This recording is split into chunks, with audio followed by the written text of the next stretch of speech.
We're now going to talk about the Bernoulli's theorem. So what is the Bernoulli's theorem and why is it important to us? The Bernoulli's theorem is important to us because it explains how an aircraft lifts off the ground in the first place.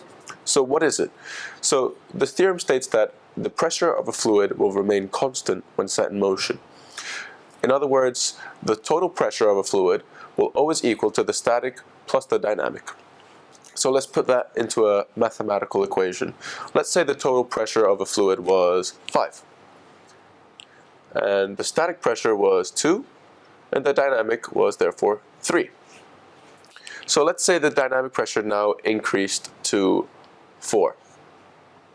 The total pressure would still be 5. So therefore the static pressure would have to decrease to 1. So let's look at this now with the Venturi tube. So when airflow flows into a Venturi tube and it reaches the converging duct, the dynamic pressure increases, so therefore the airflow is getting faster. And as a result of this, the static pressure is decreasing. However, the total pressure in the middle of the Venturi tube is still constant. And why is this important to us? Well, let's look at a wing. The airflow on the top of the wing, due to the curvature, travels faster.